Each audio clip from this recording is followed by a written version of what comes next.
하나님 말씀 함께 보겠습니다. 룻기서 1장 7절부터 18절까지 말씀. 룻기 1장 7절부터 18절까지 말씀입니다. 성경과 자막을 보시면서 한 절씩 교독하시겠습니다. 제가 먼저 7절 읽습니다. 있던 곳에서 나오고 두 며느리도 그와 함께하여 유다 땅으로 돌아오려고 길을 가다가 너희는 각기 너희 어머니의 집으로 돌아가라. 너희가 죽은 자들과 나를 선대한 것 같이 여호와께서 너희를 선대하시기를 원하며 여호와께서 너희에게 허락하사 각기 남편의 집에서 위로를 받게 하시기를 원하노라 하고 그들에게 입맞춤에 그들이 소리를 높여 울며 우리는 어머니와 함께 어머니의 백성에게로 돌아가겠나이다 하는지라. 나오미가 이르되 내 딸들아 돌아가라. 너희가 어찌 나와 함께 가려느냐? 내 태중에 너희의 남편 될 아들들이 아직 있느냐? 들지 못할지라. 가령 내가 소망이 있다고 말한다든지 오늘 밤에 남편을 두어 아들들을 낳는다 하더라도 너희가 어찌 그들이 자라기를 기다리겠으며 어찌 남편 없이 지나겠다고 결심하겠느냐? 내 딸들아 그렇지 아니하니라. 여호와의 손이 나를 치셨으므로 나는 너희로 말미암아 더욱 마음이 아프도다 하매 그들이 소리를 높여 다시 울더니 오르바는 그의 시어머니에게 입맞추되 룻은 그를 붙여찼더라. 나오미가 또 이르되 보라 내 동서는 그의 백성과 그의 신들에게로 돌아가나니 너도 너희 동서를 따라 돌아가라 하니 룻이 이르되 내게 어머니를 떠나며 어머니를 따르지 말고 돌아가라 강권하지 마옵소서. 어머니께서 가시는 곳에 나도 가고 어머니께서 머무시는 곳에서 나도 머물겠나이다. 어머니의 백성이 나의 백성이 되고 어머니의 하나님이 나의 하나님이 되시리니 어머니께서 죽으시는 곳에서 나도 죽어 거기 묻힐 것이라. 만일 내가 죽는 일 외에 어머니를 떠나면 여호와께서 내게 벌을 내리시고 더 내리시기를 원하나이다 하는지라. 나오미가 룻이 자기와 함께 가기로 굳게 결심함을 보고 그에게 말하기를 그치니라. 아멘. 할렐루야. 네, 잘 오셨습니다. 코로나가 또 기승을 많이 부리고 있죠. 오늘 처음으로 10,000명대를 돌파를 하고 예측상으로는 아마 빠른 시간 내에 30,000명을 돌파할 수도 있다고 이야기를 하는데 너무 걱정하지 않으셔도 됩니다. 지킬 것은 지켜야 하지만 사실 이 오미크론이 퍼지면서 속도의 차이지 그 확산세가 폭증하는 것은 전 세계적인 현상이거든요. 오히려 중증화나 이런 부분들이 얕고 이런 확산력은 있지만 중증력이 떨어진다는 점에서 하나의 풍토병 형태로 독감처럼 고착화되지 않는가라는 전문가들의 견해도 있습니다. 그러나 조심할 거는 조심해야 되겠죠. 저희들이 방역지침을 잘 지켜가며 예배하며 하나님 은혜를 구하면 하나님께서 반드시 적당한 때에 적절한 해결책을 주실 거로 확신합니다. 우리 옆에 계신 분과 함께 인사 나누겠습니다. 끝까지 확신하고 승리합시다. 한 번 더 인사할까요? 은혜 받읍시다. 네. 지난번에 지난주죠. 지난주는 다른 말씀을 전했고요. 룻기 1장 1절부터 6절까지 말씀을 통해서 절망 끝에 새로운 시작이 오는 것을 말씀을 통해 나누었습니다. 그리고 오늘 이제 1장 7절부터 18절까지 말씀을 한 번 더 보려고 하는데요. 지금 이 시점에서 룻기 말씀을 조금 더 강의하기 전에 두 가지 점을 조금 짚고 넘어가야 하겠습니다. 첫 번째는 우리가 이 성경을 볼 때 그 초점을 어디에 두느냐를 하나 짚고 싶은데요. 우리가 보고 있는 본문의 말씀은 룻기서기 때문에 우리가 대부분이 룻기의 말씀을 읽을 때 룻에게 우리의 초점이 맞춰지고 집중이 되어져 있습니다. 물론 룻에 대한 이야기들이 충분히 많이 나오고 또 룻이 보여주는 신앙의 모범들이 있기 때문에 룻을 통해서 주는 중요한 교훈이 있는 것은 사실입니다. 그러나 오늘 본 성경을 룻기를 보면서 우리가 잊지 말아야 될 한 가지 사실이 있는데 그것은 룻기의 말씀을 처음부터 끝까지 몇 번 반복해 읽어보시면 첫 시작이 룻이 아니라 나오미로부터 시작을 하고 룻기의 마지막도 룻으로 끝나는 것이 아니라 나오미의 찬양, 송영으로 끝난다는 사실을 발견하게 됩니다. 즉 시작과 끝이 나오미로 시작되는데 그 안에 이야기가 나오미와 함께하는 룻에 일어나는 사건들로 갖추어져 있다는 것이죠. 그러니까 초점을 룻에게만 두는 것이 아니라 이 초점을 나오미에게도 나오미에게도 두면서 이 룻기의 말씀을 보는 것이 의미를 조금 더 풍성하게 깨달을 수가 있습니다. 두 번째로 우리가 한번 말씀을 진행하면서 지적해야 될 것은 이 룻기의 중요한 주제, 단어가 하나가 있는데 그 단어를 이 룻기를 읽으면서 항상 머릿속에 떠올리고 있어야 한다는 것입니다. 그리고 그 단어가 아마 오늘 본문에서 처음으로 등장하기 시작하는데 그것은 바로 선대라고 하는 단어입니다. 우리나라 말로 표현해서 좀 예스러운 표현으로 선대라고 표현을 했지만 히브리의 말로 이 선대라는 단어는 헤세드라고 불립니다. 그리고 이 헤세드는 선대라는 말보다 우리에게 보다 익숙한 말로는 은혜, 인애라는 말로 해석이 되어지는 단어입니다. 오늘부터 시작을 해서 이 룻기의 핵심적인 주제인 하나님의 은혜가 어떻게 임하는지가, 하나님의 은혜가 어떤 것인지가 말씀 속에 드러나고 있다라는 것입니다. 이 말씀에서 룻기에서 이 헤세드가 지금 등장한다는 것은 굉장히 중요한데요. 여호수아 말씀이 끝나고 난 뒤에 사사기를 통해 이스라엘 사람들은 하나님의 그 한량없는 은혜를 계속적으로 배반하는 모습을 보여줍니다. 그리고 사사기가 끝나고 난 뒤에 왕이 없으므로 각자 소견에 오른 대로 행하였다는 선언이 끝나고 나서 사무엘상으로 넘어가면 이제 왕정시대가 시작되는, 어떻게 보면 하나님이 세우신 왕이지만 하나님을 따르는 것보다 우리도 이방민족처럼 왕을 달라는 그 욕심을 관철시키고 그것으로 인해서 뻗어나가는 이스라엘 열왕의 실패가 기록되어져 있습니다. 이처럼 단절되는 사이에 룻기는 그럼에도 불구하고 하나님의 은혜가 어떤 것인지 너희는 알아야 된다라고 하는 가교의 칼로 자리를 하고 있거든요. 이 룻기를 볼 때 항상 이 헤세드의 말씀을 떠올리는 것이 중요합니다. 자, 그러면 이 헤세드라는 말씀, 헤세드라는 단어, 그리고 나오미가 주인공이라는 이 사실을 기억한 채 오늘 본문을 보도록 하겠습니다. 오늘 본문을 보면 함께 돌아오는 세 여인에 대한 말씀이 등장을 하고 있습니다. 모압으로 갔던 나오미, 잘 살아보겠다라고, 아니 잘 사는 것까지는 바라지 않더라도 가족들의 안위를 지키기 위해서 엘리멜렉과 함께 모압으로 갔습니다. 그러나 우리가 알다시피 그 모압에서 이들 가족들은 잘 살았던 것이 아니라 오히려 몰락을 하였습니다. 잘 살고 싶어 떠났던 그 모압 땅에서는 몰락을 하게 되고, 거기 남아있으면 못 살 것 같다 생각했던 유대 땅, 자기 고향 땅에 하나님의 은혜가 임했다는 소식을 듣게 됩니다. 그리고 귀향길에 오르게 되죠. 그리고 그 귀향길에는 두 여인, 즉 나오미, 룻, 오르바가 함께하고 있었습니다. 오늘 하나씩 하면서 볼 텐데요. 첫 번째로 나오미입니다. 돌아오는 나오미는 절망 그 자체입니다. 그녀는 지금 과부이자 아들을 잃은 어머니가 되었습니다.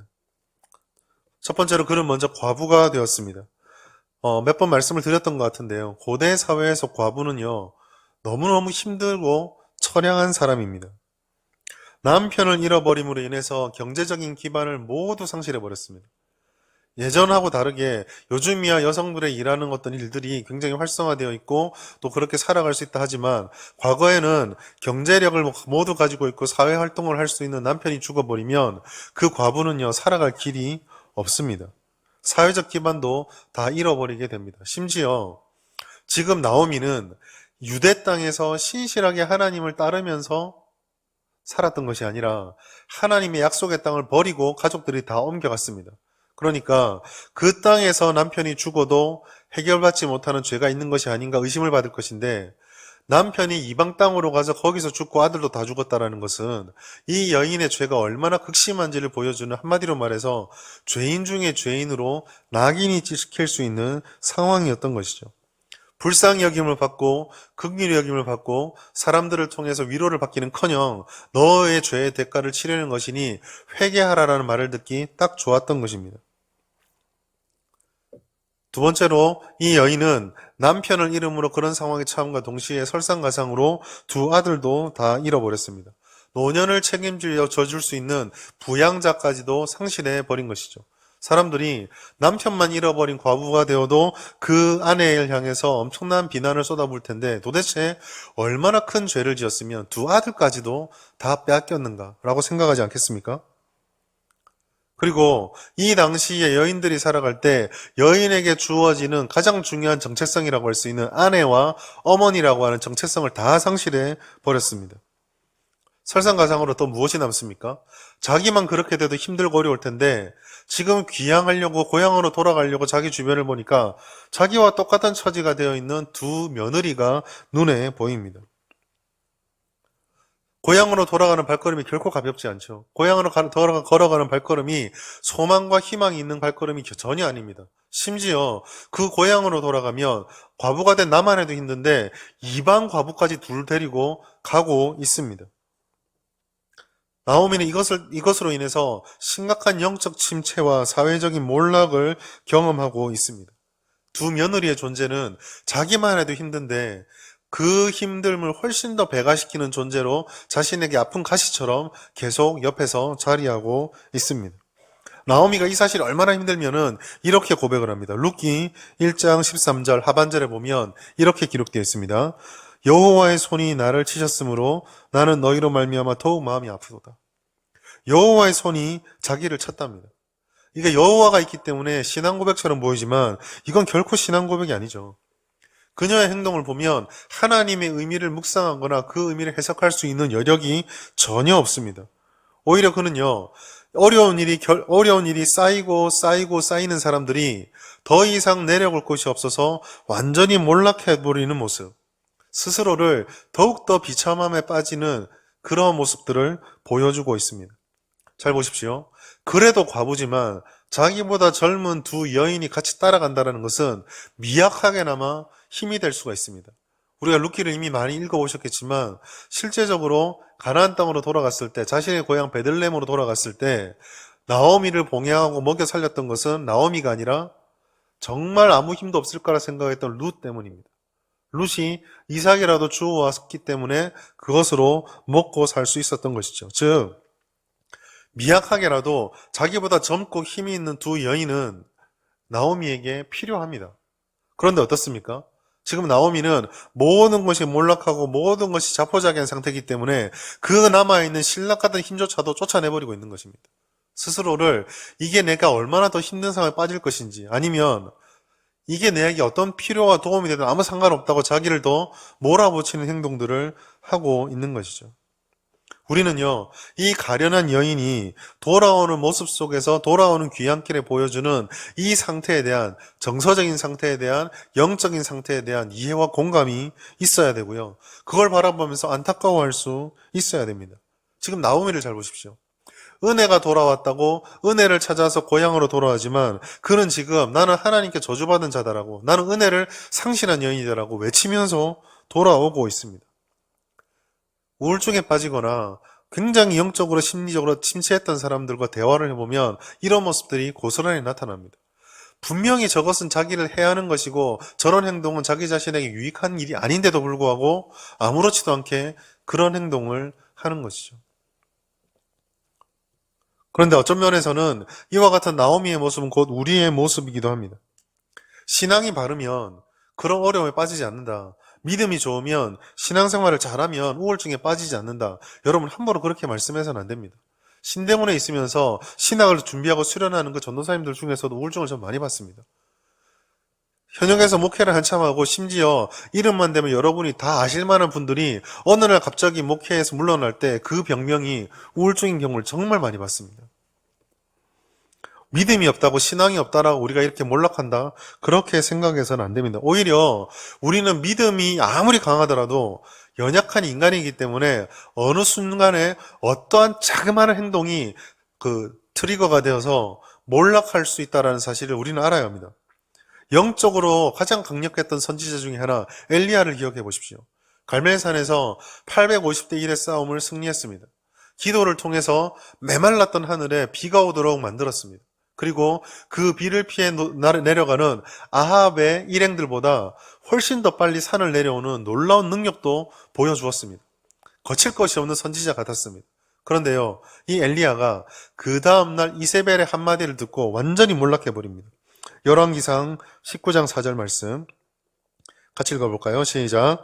자기 자신은 광야로 들어가 하룻길쯤 가서 여호와여 넉넉하오니 지금 내 생명을 거두시옵소서. 나는 내 조상들보다 낫지 못하니이다 하고. 아멘. 뭐라고 말하고 있습니까? 자기를 죽여달라고 얘기하고 있습니다. 미국의 유명한 대각성가요 목사님이고 신학자였던 조나단 에드워즈라는 사람이 있습니다. 17세기에 미국의 대각성 운동을 일으켰던 사람인데요. 이분이 얼마나 대단하냐면 그분이 집회할 때에 그 마을에 들어가던 마차에 있는 사람이 은혜를 받았다라는 그런 기록이 남아 있습니다. 뭐 과장이라고 말할 수 있을지 모르겠는데 그만큼 능력의 종으로 사용됐던 사람입니다. 그런데 이분의 일기 속에 그런 기록이 있습니다. 그 큰 은혜를 누리고 하나님으로부터 엄청난 은혜를 받은 다음 날 눈을 뜨고 일어났는데 마치 오랫동안 하나님을 떠나버린 것 같은 영적인 공황 상태에 깜짝 놀랐다는 기록이 있습니다. 여러분, 우리는 완벽하지 않습니다. 하나님으로부터 아무리 큰 믿음과 은혜를 가지고 있다 할지라도 우리는 언제든지 무너질 수 있습니다. 나오미는 특별히 잘못을 했다라고 말할 필요가 없다라는 것이죠. 살 곳을 찾아서 은혜의 땅으로 돌아오는 나오미. 그러나 자신이 저주받았다라는 그 고백을 하는 나오미는 힘겨워하고 있습니다. 은혜를 향하고 은혜를 갈망하지만 은혜 앞에서 한없이 절망하고 무너지는 이 연약한 모습들, 우리의 모습 아닌가요? 삶의 문제가 켜켜이 쌓여 있습니다. 하나님을 믿는 믿음이다라고 기도하고 버텨내고 있습니다. 그러나 그 은혜에 대한 소망과 함께 여전히 은혜를 받지 못함으로 인해서 힘들고 아파하는 모습. 나오미는 곧 우리의 모습입니다. 그리고 그런 이에게 의지할 대상은 누구에게나도 필요합니다. 그리고 나오미에게는 지금 오르바와 룻이 있습니다. 그래서 두 번째 우리가 살펴볼 것은 오르바입니다. 나오미가 이렇게 자기 자신을 끊임없이 학대하고 낮게 만들면서 자신을 따라오는 두 여인을 이제 돌아가라라고 이야기를 합니다. 오르바와 룻은 처음에 그 이야기를 듣고 거부하고 어머니를 따르겠다라고 결심을 합니다. 우리는 이 첫째 반응이 얼마나 칭찬받을 수 있는 일인지를 인정할 필요가 있습니다. 특별히 우리가 이 오르바를 생각할 때요, 오르바를 너무 쉽게 정죄해서는 안 됩니다. 왜냐하면 오르바의 선택을 누구도 욕할 수 없기 때문입니다.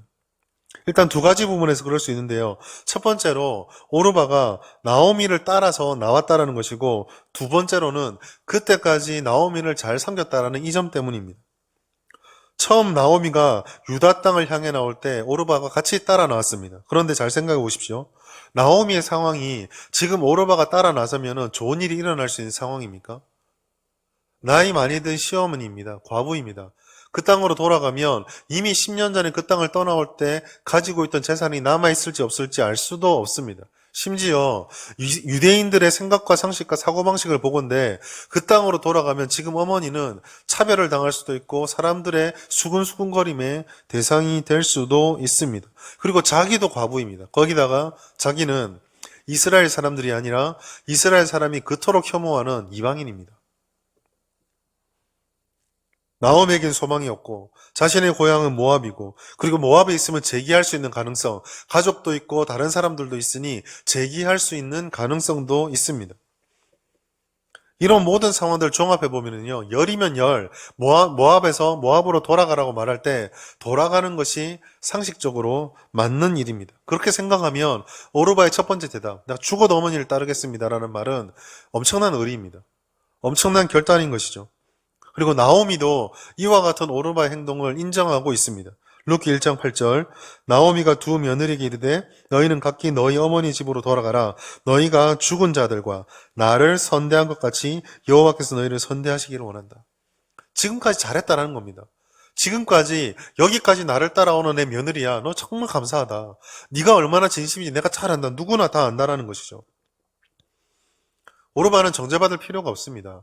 성경에서도요, 오르바에 대해서 아무런 얘기를 하고 있지 않습니다. 그냥 있는 그대로 얘기할 뿐이고, 떠나간 뒤에 룻이 인생이 어떻게 변하는지에 따라서 한 번쯤은 봐라, 하나님을 따라왔던 룻은 이런 일을 겪는데 저 떠나갔던 오르바는 어떻게 됐겠네, 이런 말도 없습니다. 오르바에 대해서 그냥 객관적 사실만 얘기하고 있다는 것이죠. 부정적인 평가가 없습니다. 그러나 그럼에도 불구하고 우리가 성경이 말하는 것은 그대로 인정해야 되겠죠. 성경은 분명히 오르바가 나오미를 결국은 떠났다는 사실을 감추지 않고 있습니다.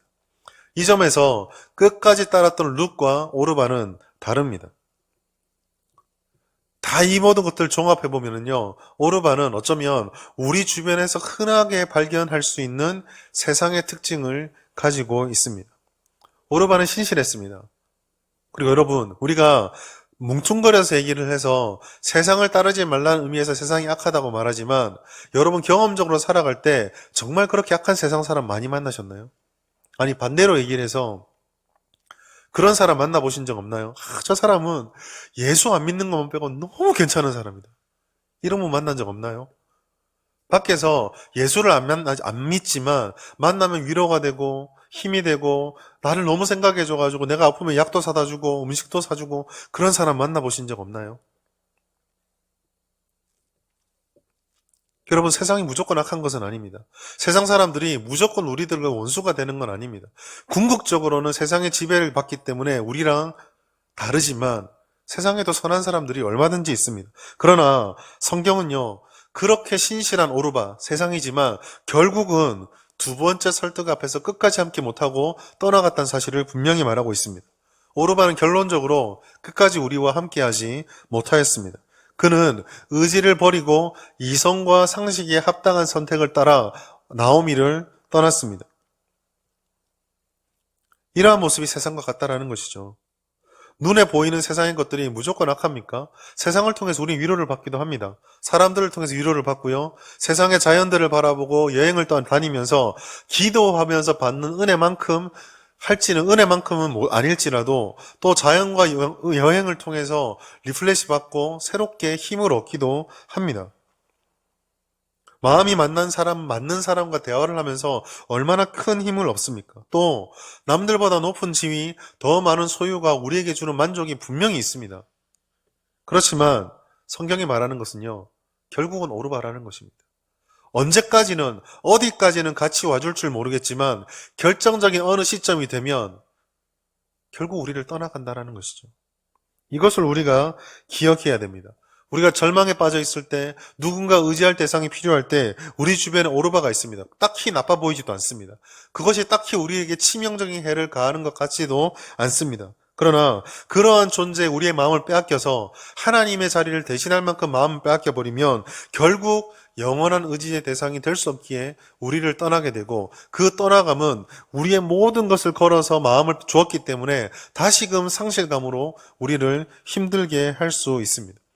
하나님이 허용하시는 동안에 우리에게 위로가 된다고 해서 그것을 하나님의 자리에 대체시켜서는 안 된다라는 것이죠. 오르바는 그런 존재입니다. 참 묘한 존재이죠. 두 번째로, 세 번째로 우리가 보아야 될 것은 룻입니다. 그러면 오르바와 달리 룻은 어떤 점이 달랐는가? 바로 이 룻을 이해하기 위해서 아까 제가 서론에 말씀드렸던 헤세드를 기억할 필요가 있습니다. 헤세드, 즉 인애, 은혜라고 하는 것인데요. 은혜라고 하는 것은 정의를 내리면 이렇습니다. 자격 없는 자에게 일방적으로 부어지는 호의와 선물.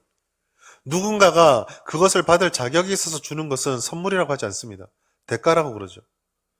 그런데 이 대가가 아니라 아무리 노력을 해도 이것을 받을 수가 없는데 내가 받게 되면 그것은 선물이라고 하는 것입니다. 룻을 잘 보십시오. 룻은 오르바와 달리 두 번째 나오미의 권면을 듣고도 고향으로 돌아가지 않았습니다. 근데 여기서도 좀 주의할 게 있어요. 무엇이냐면 오르바의 행동을 나쁘다고 성경이 말하지 않는 것처럼 룻의 이 선택도 하나님께서 같이 평가를 하고 있지 않습니다. 그저 담담하게 너의 그 동서는 떠나갔지만 너는 떠나라고 할 때 룻은 어머니에게 나는 어머니를 죽어도 못 떠납니다 라고 말하는 그 나레이션으로만 채워져 있을 뿐입니다. 거기에 대해서 하나님이 뭐 이 결심을 어여삐 여겼더라, 하나님이 이것을 기뻐하였더라, 하나님이 그것을, 이런 말이 하나도 없습니다. 그러면 이렇게 아무것도 없다라는 것은 우리는 룻을 너무 일방적인 우리 신앙 교본의 표본처럼, 룻이 했던 것처럼 우리도 의리를 지키자, 룻이 했던 것처럼 우리도 옆을 떠나지 말자, 이렇게 단순화시켜서는 성경의 은혜가 드러나지 않는다라는 것이죠. 우리가 룻을 통해서 그런 객관적인 것들, 우리가 주관적으로 보고 싶은 것들 다 빼고 나서 룻을 바라보면 이러한 것들이 나타납니다. 첫 번째로 룻의 단호한 결단이 주는 의미가 있습니다. 글로는 잘 전달되지 않는데요, 이 룻의 결단은요 결코 단순하지 않습니다.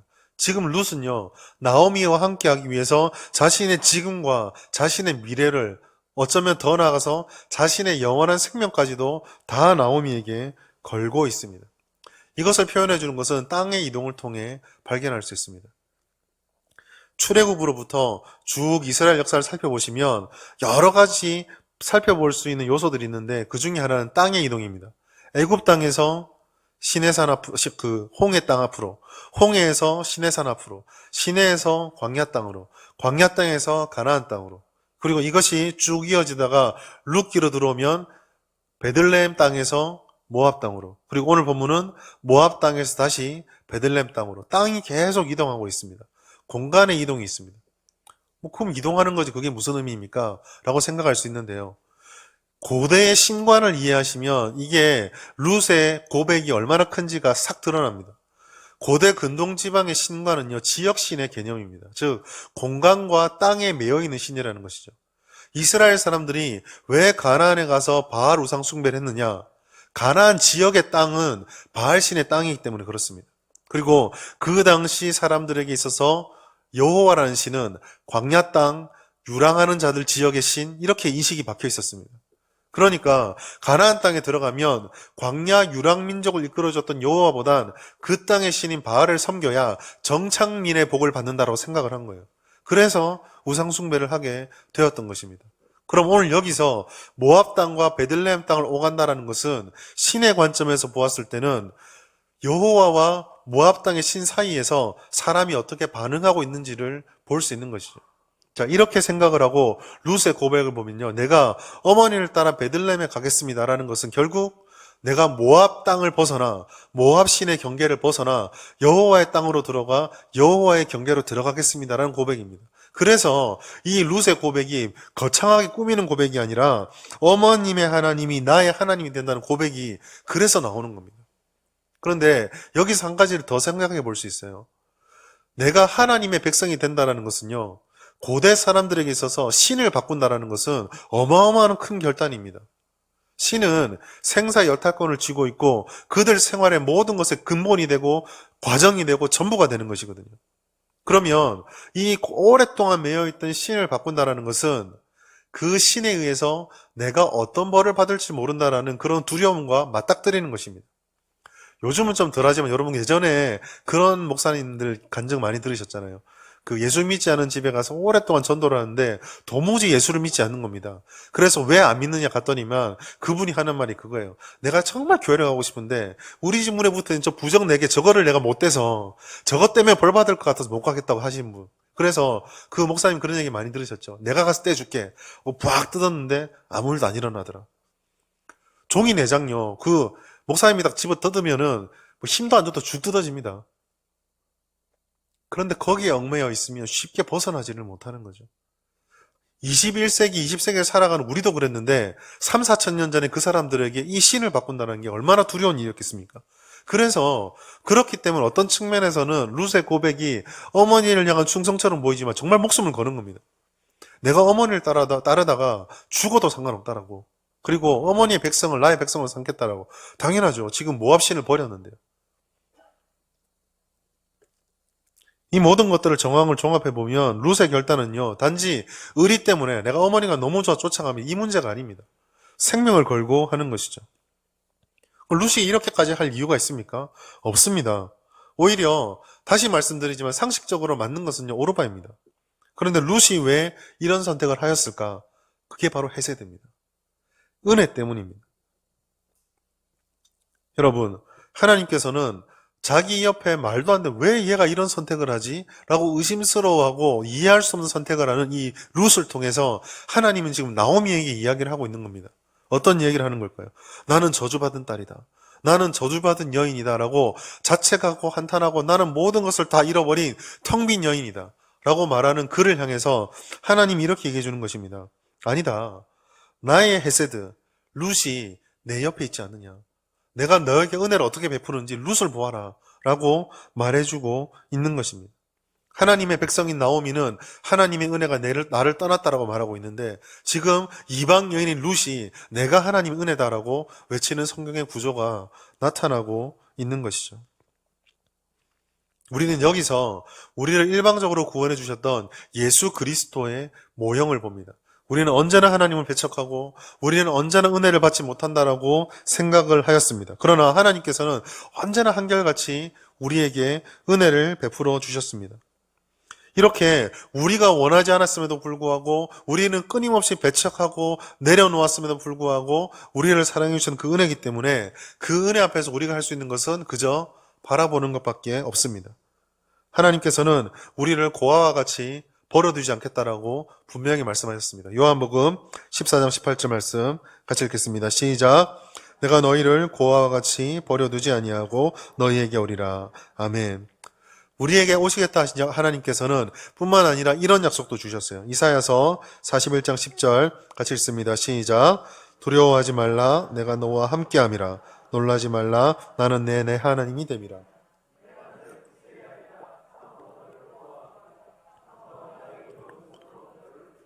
아멘. 룻을 통해서 이 헤세드의 은혜가 부각되고 있는 것입니다. 하나님의 은혜 없이 이방 땅에선 이방신이면 된다고 생각했던 이들에게, 우리에게도 왕을 주시옵소서 말했던 이들에게 누가 헤세드냐라고 말해주고 있는 것이죠. 하나님은 언제나 우리와 함께하고 계십니다. 우리의 눈이 이것을 보게 되기를 바랍니다. 자, 그렇다면 이와 같은 하나님 은혜 앞에서 우리는 무엇을 결심해야 될까? 첫 번째로 전적으로 하나님의 은혜를 의지할 수 있어야 합니다. 여러분, 우리는 무엇인가를 항상 의지하고 살아갑니다. 간혹 전도하다 보면 그런 분을 만납니다. 나는 신 같은 사람을, 신 같은 걸 믿는 약한 사람이 아니야. 난 지금까지 아무것도 의지 않고 내 힘으로 잘 살았어. 그러나 여러분, 그분은 모르는 거지만은요, 내 힘으로 잘 살았기에 내 힘으로 잘 살 수 있다는 신념을 믿고 있는 겁니다. 이 세상에 무신론자는 없습니다. 이 세상에 무신론자들은 신이 없다고 생각하는 사람들입니다. 그러나 그 사람들은 신이 없다라는 자기의 믿음을 믿고 있는 것입니다. 그게 무신론자거든요. 이 세상의 모든 사람들은 하나님, 즉 신이 아니고서는 채울 수 없는 공허함을 다 가지고 있습니다. 그렇기 때문에 우리도 하나님이 하는 다른 것들로 인해서 만족할 수 있는 가능성이 농후한 사람들입니다. 순간적인 위로와 상실에 우리의 마음이 빼앗길 수 있다는 것이죠. 그러나 우리는 우리를 떠났던, 나오미를 떠났던 오르바를 기억하며 누가 우리에게 참 은혜를 주는가를 늘 붙잡아야 합니다. 시편 42편 1절 말씀 같이 읽습니다. 시작. 하나님이여, 사슴이 시냇물을 찾기에 갈급함같이 주를 찾기에 갈급하나이다. 아멘. 갈증을 찾기 위해 물을 먹으려고 광야를 헤매는 사슴을 기억해 보십시오. 그 물을 발견하면 얼마나 열심을 달려가서 마시겠습니까? 육군 훈련소에 가면 훈련 중에서 제일 힘든 것 중에 하나가 그 훈련 막바지에 하는 40km 행군입니다. 40km를 이제 한 2-30km 군장을 메고 걸어가는 건데요. 그 훈련을 받으면서 가장 힘들었던 게 물이었습니다. 물. 훈련 끝나고 나서 밤에 한 새벽 2시인가 이제 그 부대로 복귀를 했는데 딱 간식이 있더라고요. 열 몇 시간, 17시간, 18시간 걸었던 것 같아요. 얼마나 배가 고픕니까? 간식이 뭐냐면은 뜨거운 물을 부은 컵라면입니다. 17시간 쫄쫄 완전 물을 마셔 말라 있는데, 그리고 그거 먹다가 목마르면은 짜면은 먹으라고 끓는 물을 줍니다. 좀 미치겠더라고요. 근데 그거라도 먹어야 되니까 후후 불면 먹었습니다. 제가 그때 얼마나 고통스러운지 나중에 어머니께서 해주신 말인데요. 그 편지를 의무적으로 적으라 그러거든요. 근데 그 편지 끝에 제가 그 독백처럼 문장을 하나 적어놨대요. 어머니, 시원한 물이 먹고 싶어요. 무슨 독립투사도 아니고 시원한 물이 먹고 싶어요 적어놨다고 합니다. 지금 돌이켜보면은 진짜 그때 누가 저한테 차가운 물 한 병을 주면 영혼도 팔 수 있을 것 같았어요. 갈망함이 이런 게 있어야 됩니다. 우리가 하나님 은혜를 찾을 때 하나님 은혜를 주십시오. 주시겠죠? 줄 걸 믿고 갑니다. 아멘. 이게 아니라요. 은혜 안 주면 나 죽습니다라는 각오로 하나님의 은혜를 갈망할 수 있어야 합니다. 그렇게 갈망하면은 다 좌우에 눈을 돌릴 수가 없겠죠. 우리는 이렇게 은혜를 찾아야 되고요. 이렇게 예배를 드려야 되고요. 이렇게 말씀을 읽고요. 이렇게 기도해야 합니다. 저도 그렇게 말씀을 준비를 하거든요. 제가 말씀 준비할 때 항상 그런 기도를 드립니다. 하나님, 오늘 말씀을 듣고 이게 인생의 마지막 말씀이 될 수 있으니 불쌍히 여겨달라고. 그런 마음으로 준비하고 그렇게 말씀을 전합니다. 여러분들도 예배를 드릴 때 하나님, 오늘 이 예배가 내 오늘 생의 마지막 예배일 수도 있으니 최선을 다해 예배할 수 있게 해주십시오. 하나님, 지금 읽는 이 말씀이 오늘 내가 이 세상에서 마지막 읽는 말씀이 될지도 모르니 열심을 다해 읽게 해주십시오. 하나님, 지금 드리는 이 기도가 내 생의 마지막 드리는 기도가 될 수도 있으니 뒤돌아보지 않고 기도하게 해주십시오. 이런 열정이 있어야 되겠습니다. 두 번째로 일방적인 해세들을 확신하십시오. 그렇게 우리가 은혜를 구할 때에 하나님 앞에서 흔들릴 때는 분명히 있습니다. 제가 아까 열정적으로 하나님 바라보라 했지만 언제나 우리가 항상 그 마음을 가질 수가 있나요? 그러나 여러분 기억하십시오. 우리가 신앙생활 하면서 아무리 믿음을 가진다 할지라도 그 믿음은 흔들리게 되어 있습니다. 하나님께서 우리를 받아주실 때에 완벽함을 바라보시고 기대하시고 우리를 받아주지 않으셨습니다. 하나님께서는 우리가 언제 넘어질지 이미 알고 계셨어요. 하나님께서는 우리가 실패하고 무너지고 좌절하고 믿는다 말해놓고 돌아서면서 그럴까 할 수 있던 사람이란 걸 이미 알고 계셨습니다. 모든 걸 다 하시는 하나님. 그런데 그 하나님이 우리를 사랑하실 때는 그럼에도 불구하고 사랑해 주셨습니다. 로마서 5장 8절 말씀. 우리가 아직 죄인 되었을 때에 그리스도께서 우리를 위하여 죽으심으로 하나님께서 우리에 대한 자기의 사랑을 확증하셨느니라. 이 말씀은요, 너무 엄청난 말씀입니다. 일반적으로 어떤 위험한 계약을 할 때요, 보증금을 겁니다. 왜냐하면 이 위험한 계약을 통해서 우리가 짊어지게 될 손해를 상쇄하기 위해서, 그리고 그 보증금 때문이라도 이 계약을 이행하도록 압박하는 수단으로 이 보증금을 걸게 되죠. 그 계약을 통해 거래되는 금액이나 대상이 크면 클수록 보증금뿐만 아니라 담보까지 걸게 됩니다. 우리가 이 하나님과의 구원의 관계를 거래로 한번 생각해 봅시다. 하나님이 한쪽에 있고 저희가 이제 또 한쪽에 있는 계약 당사자들입니다. 그리고 팔게 되는 물건은 그리스도와 그리스도로 인해서 얻게 되는 구원입니다. 이 품목을 거래하려면 얼마나 큰 보증과 담보가 필요할까요? 상상이 되십니까? 근데 더 놀라운 건 뭘까요? 여기서 파는 쪽은 분명히 하나님이시고 사는 쪽은 우리라면 담보와 보증을 누가 걸어야 될까요? 우리가 걸어야죠. 근데 걸 수가 있나요? 이 로마서 5장 8절이 왜 위대한 말씀이냐면요. 하나님께서 이렇게 손해보는 장사를 하시면서 담보와 보증금까지 자신이 거신 겁니다. 그렇게 우리를 사랑하셨다는 거예요. 얼마나 우리를 사랑하셔서 얼마나 이걸 우리한테 주고 싶으시면 이 거래를 성사시키고 싶으시면 본인이 손해를 보며 본인이 이득은 하나도 없는데 본인이 보증금 걸고 본인이 담보 걸고 이게 헤세드입니다. 반드시 지키겠다. 반드시 이루겠다. 반드시 너희들을 통해서 누리게 해주겠다. 여러분 의심하지 마십시오. 우리가 부족할지라도 이 하나님의 완벽한 사랑을 보시고 의심하지 마십시오. 그 은혜는 결코 우리를 떠나지 않습니다. 우리가 눈이 얻어 보지 못하는 것이고 우리가 하나님은 있는 방향으로부터 눈을 돌렸기 때문에 보지 못하는 것이지 그 은혜는 결코 우리를 떠나지 않습니다. 마지막으로 이 인애와 은혜를 나누는 공동체, 룻의 사명을 우리가 감당해야 한다는 것입니다. 우리 주변에 절망과 고통에 빠져 있는 수많은 영혼들이 있습니다. 나오미는 그 시대만 있었던 것이 아니라 오늘날 우리 시대에도 있습니다. 신방을 다녀보고 성도들과 전화 통화를 해보면 얼마나 많은 분들이 하나님을 믿노라 하는 머리의 지식과 몸으로 체감되어지지 않는 현실의 사이에서 하나님이 계실까 안 계실까로 얼마나 고통 속에서 울부짖고 있는지 모릅니다. 하나님 믿는다고 말하지만 그 말 끝에 저를 보내시면서 씁쓸하게 미소 짓는 그 웃음 뒤에 그런데 나는 왜 이럴까요? 하는 그 미소 속에 담긴 그 의미를 깨달을 때마다 심장이 무너져 내릴 것 같습니다. 그런데 그게 바로 우리의 사명입니다. 누군가 우리를 필요로 하고 있습니다. 우리 안에 하나님의 도움의 손길, 룻처럼 헤세드를 베풀어주고 하나님의 은혜를 알려줄 그 누군가의 필요가 있다라는 것이죠. 이게 교회의 사명입니다.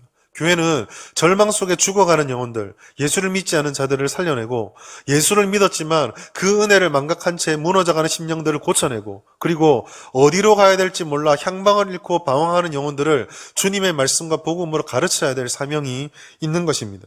우리는 생명수를 충분히 먹은 채 생명수를 전해주는 영적 충전소의 역할을 언제든지 감당해야 됩니다.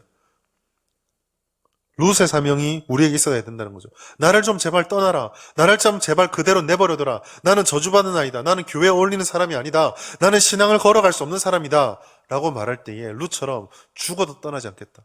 발로 차봐라 내가 떠나는가. 그렇게 옆에서 돌아오는 그날까지 기다리는 것이 필요한 것입니다. 이것이 우리가 헤세드를 받았으면 헤세드를 흘려보내야 될 교회의 사명, 끝까지 동행하는 사명이 되는 것입니다. 말씀을 맺도록 하겠습니다. 나오미는 텅 비었습니다. 그러나 나오미에게는 룻이 있었기에 전혀 비지 않았던 사람입니다. 우리도 나오미처럼 공허함에 사로잡혀서 믿음의 아픔을 외칠 수도 있습니다. 그러나 그럴 때일수록 우리는 헛된 것을 의지하지 말고 하나님을 더욱 의지해야 됩니다. 헤세드는 언제나 떠나지 않고 우리 옆에 있습니다. 우리가 전적으로 하나님만 의지할 때 하나님께서는 반드시 그 우리의 심령의 항아리에 하나님의 은혜를 채워주실 것입니다. 동행해 주시겠다고 말씀하시고 원수를 사랑하시는 그 하나님의 사랑이 우리에게 영원한 담보로 예수 그리스도를 주셨고 성령을 주셨기 때문입니다. 더 나아가 우리 모두 룻이 됩시다. 우리 주변에 많은 두려움과 아픔으로 신음하는 심령들이 있습니다. 코로나를 이유로 여러 가지 사업장의 문제로 또 개인적인 문제로 신음하고 아파하는 영혼들이 있다면 그분들에게 보여지는 대로 우리가 룻이 됩시다. 예수를 알지 못하고 지금도 죽어가는 이들에게 하나님의 복음을 증거하고 전하는 그런 룻의 존재가 되었으면 좋겠습니다. 해세들을 계속 흘려보내야 합니다. 교회는 해세들을 뭉치고 웅크려들여서 두 개 가두어서 우리만 충만히 누리고 배부른지게 먹겠다라고 해서는 안 됩니다. 교회의 존재와 이유, 성도의 존재의 목적은 해세들을 받고 해세들을 흘려보내는 것입니다. 하나님께 영광을 돌린다, 구호로 끝나서는 안 됩니다.